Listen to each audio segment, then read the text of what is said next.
विटेवरून उतरले.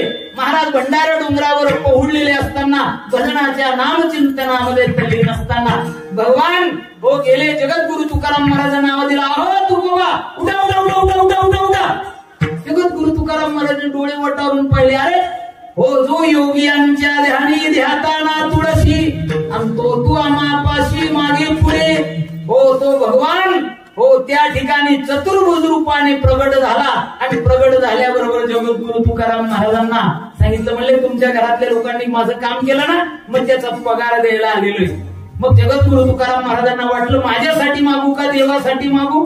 माझ्यासाठी मागण्यात काही मजा नाही, कारण मी मागणी केली तरी ते इथेच टाकावं लागेल. पण भगवंतासाठी जर मागणी केली तर पुन्हा भगवंत मला दिल्याशिवाय राहणार नाही. म्हणून अशा प्रकारची भगवंताला पोषक असणारी, भक्तीला पोषक असणारी मागणी आमच्या जगद्गुरु तुकाराम महाराजांनी अभंगाच्या पहिल्या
हरिदासाकडे जन्म मिळावा अशी मागणी केलेली.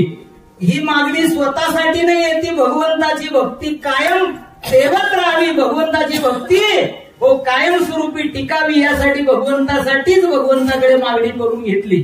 याचं कारण काय आहे? महाराजांनी अनेक जन्माचा इतिहास सांगितला आणि मागच्या जन्मात काय केलं, आता काय करणार आणि पुढे काय करणार, महाराजांनी एकाच प्रमाणामध्ये सांगून टाकलेले. मागे बहुता जन्मी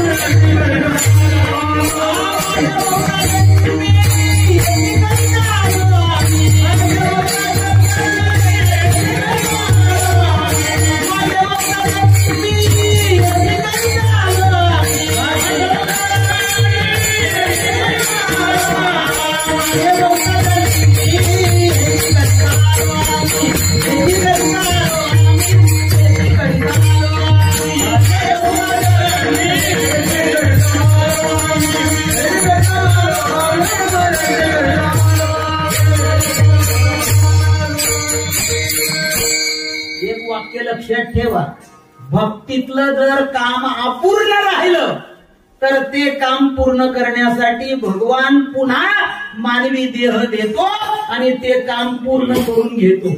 प्रपंचातलं काम जर अपूर्ण राहिलं तर पुन्हा संधी मिळत असं होई का? घरना पायावर आहे घ्या दल्ला त्यांना उसकी घ्या पुल्ल बांधण करता आखोई लागणार चालेल का?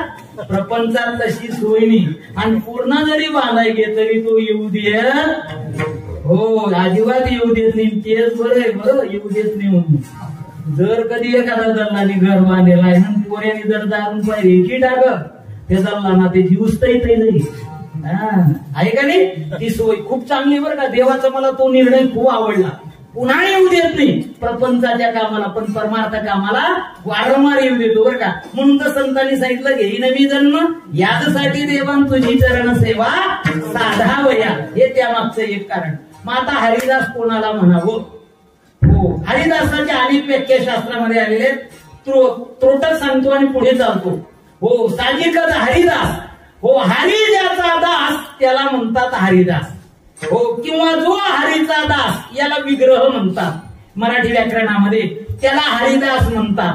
आणि हरिदासाचं एक सोपं लक्षण आमच्या नाथ महाराजांनी सांगितलेलं आहे. कोणतं? हरीची दास,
हरीशिवाय त्यांना काही दिसत नाही.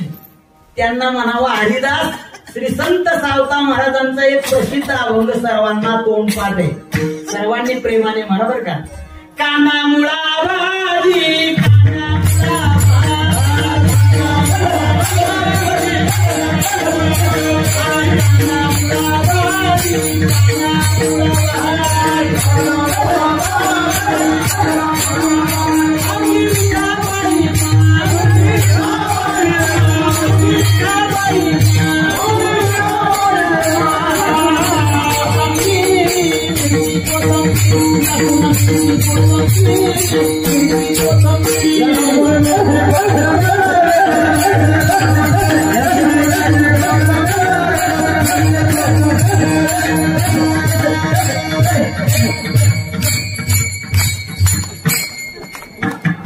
काही वेळेला माझ्या अंगामध्ये भवानी माता येते बरं का. फक्त म्हणे भवानी माता बोलती शहाणी. कोंबडं बी मागत नाही, अंडे बी मागत नाही, बकरं बी मागत नाही. हा, पण पुरणपोळी मागत होय जातच नाही. माय बापू हो, देवाला कोंबडे बकरे लागत नाही, ते आमच्या जिभेचे चोचले. देवाच्या नावावर हे पाप जर कोणी करत असेल त्याला केले कर्म झाले तेची भोगाले, उपजले मेले ऐसे किती भोगावं लागणार. म्हणून कधीही मानता मन्नतच्या नावाने कधी कोंबड्या बकऱ्यांचा बळी घेऊ नका. हो, साहजिकच. आता अजून पुन्हा कधी योग आला तरी या विषयावर स्वतंत्र चिंतन